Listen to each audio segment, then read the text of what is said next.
Hello and welcome back. In this episode, we're going to be taking a look at making sure the kick is positioned rightly. Now, this is going to be more simple than you think. We're only going to use 2 plugins to get everything sorted, but I'm just going to show you a few things to look out for as well. So on the kick drum, let's just unsolo everything here and solo the kick. Now, we don't want to change how that kick is. I've made that kick specifically for this bass pattern and this bass sound. So that is a nice little starting point for you. You know that kick is always going to work in the key of F sharp if you want to be using the same key. And to get started, I'm going to mono the kick. So use any utility that you can to mono it. If we go into this, I can click mono on here and it'll put everything into mono for me. So if your sampler has that, or you have a utility plugin that has a mono switch, then use that. There's another option as well. We can just use a plugin. I'm just going to use this so we can visually see this. It's called mono to stereo. And I just click mono and everything is in mono. So it's not going to sound too different because I've already set the kick up in mono, but it's just going to make sure it's forced into that. Obviously that sounds different because we've got a little bit of stereo width mix there. So now that we know that is definitely in mono and straight down the center of our mix, and then really the only other thing that we need to add in is the first plugin that we're going to use from the Kilohertz Essential range, and it is a transient shaper. So if we just type in transient KHS, we have this. Now we've got an attack, pump and sustain control. Simple terms, we just want to use the attack and the sustain. I'll let you listen to how it affects the sound and then I'll show you where it sort of works the best for my ears anyway.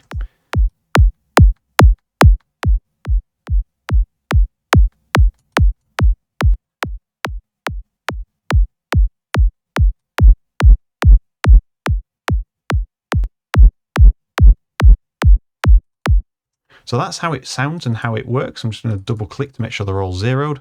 We're going to add a little bit of attack and just a real smidge of sustain.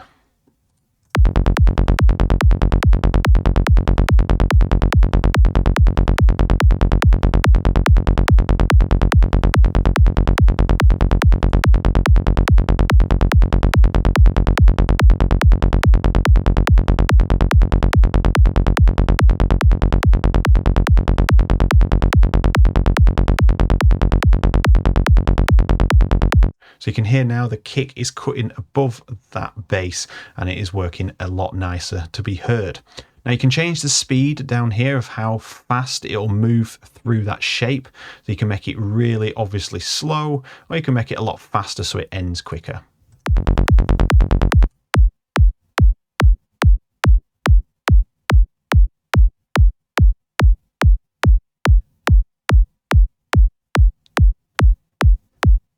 So I'm going to have it just off center, about 122%, just so it's moving through the whole shape without sort of ending or taking too long to get through that shape.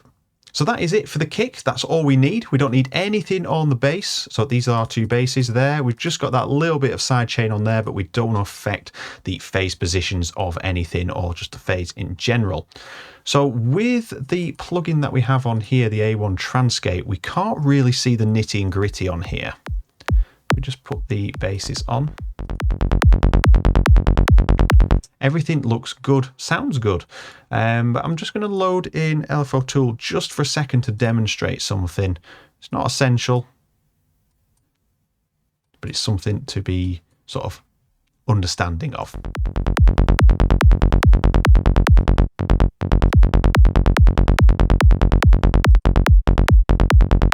Notice how this shape moves like this, so the kick blends into that bass. It is in phase. Now, if it was out of phase, you're going to get this changing its position. So I'm going to purposely put this out of phase by going to our mixer. Just bring this over. And at the top here, I have a phase and I can just flip this. So I'm going to flip the fundamental phase and let's have a look at this again.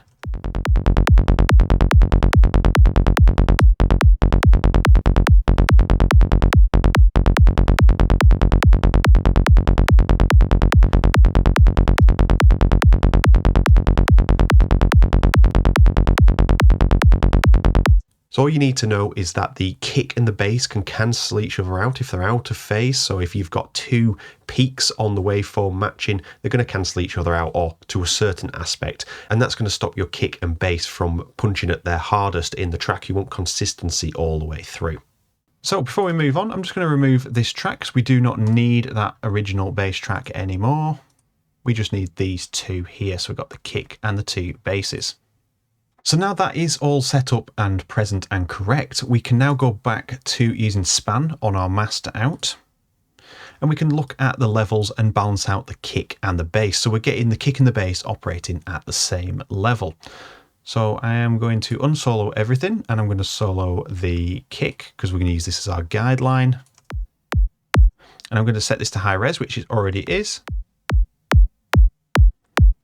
If we bring it to a line here, what we're looking for is this value up in the corner, dB. So the peak of the kick is about -39.4.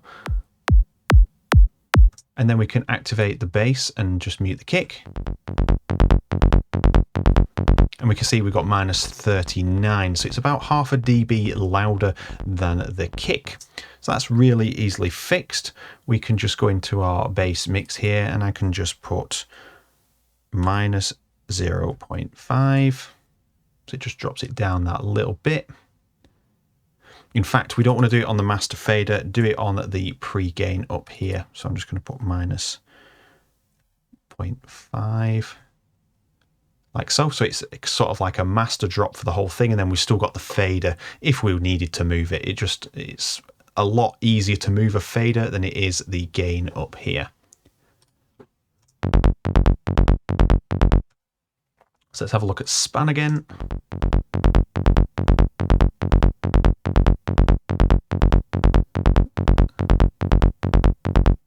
So it's reaching just about the right area, and that is all good. So now we should have a nice balance on that kick and bass.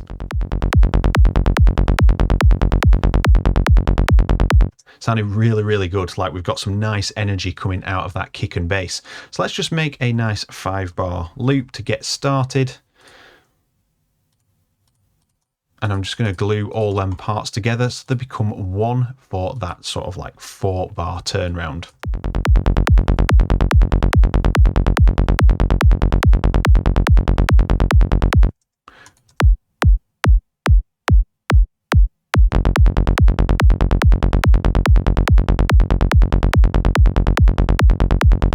So you can hear the kick is getting a little bit masked now that I'm just sitting back and having a listen.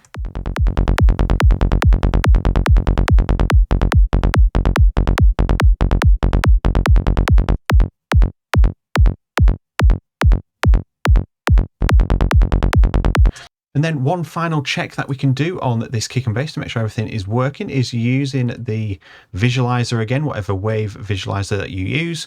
And you'll notice that when you play this,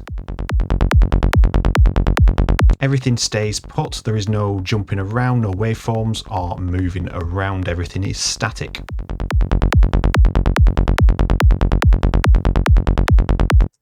Like I say, there are better wave shaping visuals there. So if you want to use a different one to check it, you'll notice that it's nice and static. Now, if we do see any sort of shifting around in that bass part, so these two notes here, say they were shifting around a little bit, you're probably going to look at phase problems. So you might have accidentally turned up the randomization.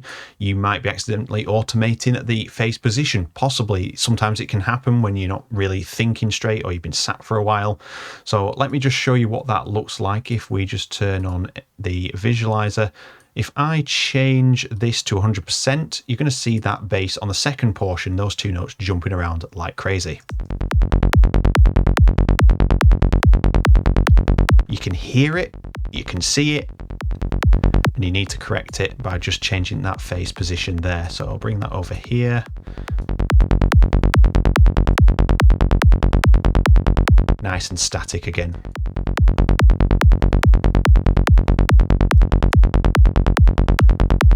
So make sure that phase is at 0. And if there's anything else, there might be some automation on here. You can change the unison blends and stuff there as well, but this is a really simple preset. So it's just the phase that we need to make sure is at 0 randomization. And you could see and hear from that we lost power and drive, because it's like pedaling a bike. If your chain slips on the bike, on the cog, it will make you lose momentum. And that is exactly the same thing happening here. If your phase position is constantly changing on that bass, or even the phase position on your kick is changing constantly, you're just losing drive and momentum, and it sounds awful. And Psy-Trance is absolutely sort of dead on with the preciseness of the kick and the bass relationship. Whereas you've got a little bit more maneuverability in a lot of other genres. You still have the kick and bass in a static position, the kick and sub, shall we say, and then your bass is sort of can free flow more in a stereo environment. But this really needs to be static. And that brings us to the end of this episode. We've got one more episode on the kick and bass. We're going to make a kick and bass bus now to shape that final stage, to get some nice drive out of the sound and just a nice cohesive gluing mix on those two elements. But you can see the shaping of these two is so minimal. We haven't used any third-party plugins apart from one on the final mix of the two basses, which is Flux Mini 2, just doing a little bit of sidechain imitation. And on the kick, we just have a plugin forcing it into mono. And we also have the transient shaper doing very little to the sound, but just giving it a little bit more bite to cut through the mix later on. And then two basses, absolutely nothing. You don't want to be using EQs and all these other things. We want to keep it as simple as possible. And the more raw it will get, the more powerful it's going to sound. And you can see, I don't think we can get any more raw than a saw wave going through some tight envelopes there and a filter. And on the effects, we've just got a little bit of a rise there just for transparency on the highs there. And that is it. There is nothing else to this sound design. So there we have it. That brings us to the end of the free to watch tutorials. You have a great understanding for the kick and bass, but there is so much more to cover. For example, there is more to do with the kick and bass processing, right through to running how to add percussion, glitch sequences, structuring the track, as well as the mixing and mastering for the final professional sound. On top of that, if you choose to continue the series, you'll get exclusive access to the vital presets, samples and MIDI to use in the project while you follow along. If you want to learn more, then join me and continue learning more tips and tricks for producing Psy-Trance with me, Demis Helen for Born to Produce. Thanks for watching, and I'll see you there.